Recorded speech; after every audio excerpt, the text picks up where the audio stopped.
মেয়েরা কি রাতে চুল ছেড়ে দিয়ে ঘুমাতে পারবে? আপনি সহবাসের সময় শরীরে যে কাপড় থাকে সেটা পরে নামাজ হবে কিনা যদি সেখানে কোনো নাপাক না লাগে? আমার বয়স 24, কিন্তু আমার অনেকগুলো চুল পেকে গিয়েছে, সেগুলো তুলে ফেলা বা কালার করা জায়েজ হবে কি? আমার স্বামীকে আমি অনেক ভালোবাসি, কিন্তু আমার স্বামী আমার প্রতি আন্তরিক নয়, আমার করণীয় কি? বাথরুমের বাইরে বিসমিল্লাহ বলে বাথরুমে ওযু করলে কি ওযু হবে? পরিবার অশান্তি দূর করার কিছু বিষয় বলুন। নামাজের তেলাওয়াত ভুল হলে সাজদা করতে হবে কিনা? ওযু করে শুয়ে থাকলে কি ওযু ভেঙে যাবে? নামাজ পড়ার সময় কারোর সামনে দিয়ে গেলে কি গুনাহ হবে? আমার বাবা নেই, আমার বিয়ের উকিল কে হবে? মৃত ব্যক্তির পক্ষ থেকে রোজার নিয়ত করলে তাদের আমলনামায় সওয়াব পৌঁছাবে কিনা? জামাতে প্রথম কাতারে ফরজ নামাজ আদায় করার সময় যদি ওযু ভেঙে যায় তাহলে করণীয় কি? ফাইজিদুর রহমান আপনি লিখেছেন নামাজ পড়ার সময় কারোর সামনে দিয়ে গেলে কি গুনাহ হবে? অবশ্যই গুনাহ হবে। নবী করিম সাল্লাল্লাহু আলাইহি ওয়াসাল্লাম বলেছেন কারোর সামনে দিয়ে কেউ নামাজ পড়ছে তার সামনে এক পাশ থেকে আরেক পাশ যদি ক্রস করেন, এটার পাপের বোঝাটা কত বড় হবে এটা যদি কেউ জানতো তাহলে 40 পর্যন্ত সে দাঁড়িয়ে থাকতো, 40 দিন বা 40 বছর পর্যন্ত সে দাঁড়িয়ে থাকতো। সাইদা রত্না এই আইডি থেকে আপনি লিখেছেন আমরা একটা জমি কিনে অন্যের কাছে বেশি দামে বেচলে সেটা গুনাহ হবে না? গুনাহ হবে কেন? আপনি জমি কিনবেন, আগে জমিটা বুঝে নেবেন, নেওয়ার পর আপনি আরেকজনের কাছে সেল করবেন বেশি দামে, লাভ নিয়ে কোনো অসুবিধা নেই। আজিয়াদ লাবিব আপনি লিখেছেন সপ্তাহের সময় বৃহস্পতিবার রোজা রাখা সুন্নত, মৃত ব্যক্তির পক্ষ থেকে রোজার নিয়ত করলে তাদের আমল নামে সওয়াব পৌঁছাবে কিনা? নফল আমল, বিশেষ করে সিয়ামের আমল মৃত ব্যক্তির তরফ থেকে করার ব্যাপার বিভিন্ন হাদিস পাওয়া যায়, বিধায় তাদের তরফ থেকে আপনি নফল রোজা রেখেই তাদেরকে সওয়াব পৌঁছানোর নিয়ত করতে পারেন, আমি তাহলে তাদের আমল নামাতে দিবেন ইনশাআল্লাহ। এরপরে পাপিয়া হাসান আপনি লিখেছেন আমার স্বামীর সিগারেট খাওয়া কিভাবে বন্ধ করব? আমি আর চেষ্টা করে পারছি না। আপনি আপনার চেষ্টাকে অব্যাহত রাখুন, সেই সাথে দোয়াও করুন, তবে তার এই পাপের বোঝা তিনি বহন করবেন। আপনি আপনার চেষ্টা করেছেন, দাওয়া পেশ করেছেন, আপনি চেষ্টা করে যাচ্ছেন, এবং স্বামী স্ত্রীর মধ্যে একে অন্যের কাছে আর্গুমেন্ট করে দাবি আদায় করা যে কোনো জিনিস অনেক বেশি সহজ। কিছু অমানুষ এবং একান্ত কিছু আপনার শক্ত হৃদয়ের মানুষ হলে তাদের কথা ভিন্ন। তো আপনি সেই চেষ্টাটা অব্যাহত রাখবেন। আপনার হাতে যে পাওয়ার আছে এজ এ স্ত্রী, আপনার স্বামীকে আর্গুমেন্ট করে, আবেদন করে, আবদারের মাধ্যমে, ভালোবাসার যে দাবি আছে সে দাবি দিয়ে আপনি তাকে আপনার কথা শোনানোর জন্য আপনি চেষ্টা করবেন বিনয়ের সাথে। সেই চেষ্টা আপনি অব্যাহত রাখলেন, তারপর না করলে তিনি পাপিষ্ট হবেন, আপনার কোনো দায় নেই, আপনি সবর করলে আল্লাহ তাআলা আপনাকে আজর দিবেন। তাজিদুল ইসলাম লস্কর আপনি লিখেছেন নামাজের তেলাওয়াত ভুল হলে সাজদা করতে হবে কিনা?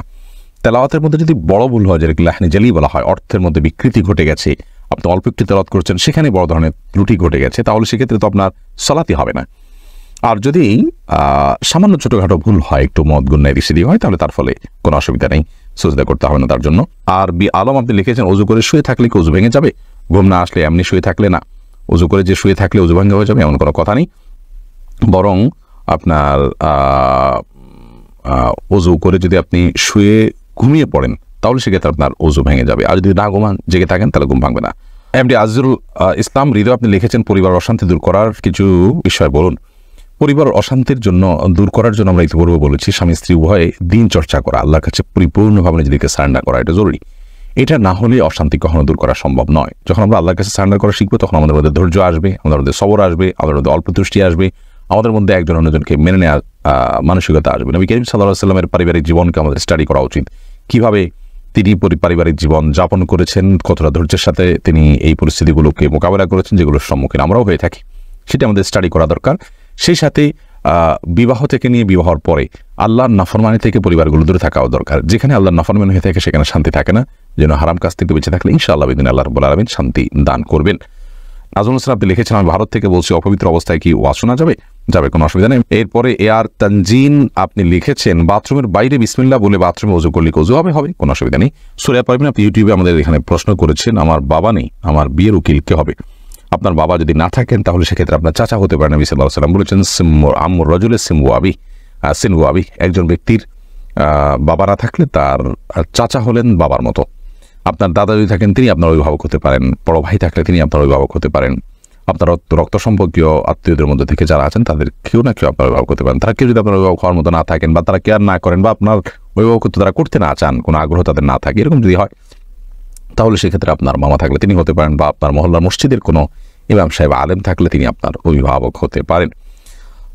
এর মধ্যে আপনি অচেনা অজানা আপনার অন্য কাউকে উকিল বানানোর প্রয়োজন নেই, বিশেষ করে যদি আপনার রক্ত সম্পর্কীয় আত্মীয়দের মধ্যে কেউ না কেউ থাকে। সঞ্জিদা জান্নাত সঞ্জু আপনি লিখেছেন আমার স্বামীকে আমি অনেক ভালোবাসি, কিন্তু আমার স্বামী আমার প্রতি আন্তরিক নয়, আমার করণীয় কি? আপনার স্বামী যদি আপনার প্রতি আন্তরিক না হন, আপনি তাকে অনেক বেশি ভালোবাসেন, তাহলে সেই ক্ষেত্রে আপনার স্বামীর ভালোবাসার জন্য আপনি নিজের পক্ষ থেকে যত চেষ্টা আছে আপনি করবেন এবং আপনার চেষ্টায় কোনো যেন ত্রুটি না থাকে আকৃষ্ট করার চেষ্টা করবেন, অন্যের মাধ্যমে তাকে আপনি সংশোধনের পথে আনার চেষ্টা করবেন, এটি আপনার কর্তব্যের অংশ। এরপরেও যদি তিনি আন্তরিক না হন তাহলে সেক্ষেত্রে আল্লাহর কাছে অন্তত আপনার কোনো দায় থাকবে না। আপনি সবর করে তার সংসার যদি করেন ইনশাআল্লাহ বিদিনিল্লাহ এই সবরের ফল আপনি দুনিয়াতে পাবেন, আখিরাতেও পাবেন ইনশাআল্লাহ। খাদিজা খানম আপনি লিখেছেন, জামাতে প্রথম কাতারে ফরজ নামাজ আদায় করার সময় যদি ওযু ভেঙে যায় তাহলে করণীয় কি? যদি ওযু ভেঙে যায় তাহলে আপনি কাতার ভেঙে বেরিয়ে যাবেন এবং ওযু করে এসে বাকি নামাজ পরিপূর্ণ করবেন। যদি এমন হয় পেছনে এত বেশি মানুষ, এত বেশি কাতার, যেগুলো ভেঙে যাওয়া খুব টাফ, অনেক মানুষ ডিস্টার্ব ফিল করবে, তাহলে আপনি ওই অবস্থায় বসে থাকলেন বা দাঁড়িয়ে থাকলেন, অপেক্ষা করলেন, সালাত কন্টিনিউ করবেন না, সালাত ভেঙে ফেলবেন। বিনা ওযুতে সালাত কন্টিনিউ করা উচিত নয়। আর যদি 1-2-4 কাতার থাকে, অর্থাৎ যাদেরকে হালকা করে আলতোভাবে তাদের থেকে বেরিয়ে যাওয়া সম্ভব, তাহলে সেটি করাই হলো ভালো এবং উচিত। সবজল হোসেন এআইডি থেকে আপনি লিখেছেন, সবাসের সময় শরীরে যে কাপড় থাকে সেটা পরে নামাজ হবে কিনা? যদি সেখানে কোনো নাপাক না লাগে ওইটা পরে নামাজ হবে। যদি আপনি এটাকে আলতোভাবে এমনভাবে রাখেন যে সেখানে কোনো নাপাক লাগলো না, তাতে কোনো অসুবিধা নেই, নামাজ হয়ে যাবে। সূরা ইয়াসিন আপনি লিখেছেন, আমার বয়স 24 কিন্তু আমার অনেকগুলো চুল পেকে গিয়েছে, সেগুলো তুলে ফেলা বা কালার করা জায়েজ হবে কি? বলসুরাইয়া প্রথম কথা হলো যে চুলের যে কালার, এই কালারটা আপনি করতে পারেন কালো ছাড়া অন্য কোনো কালার।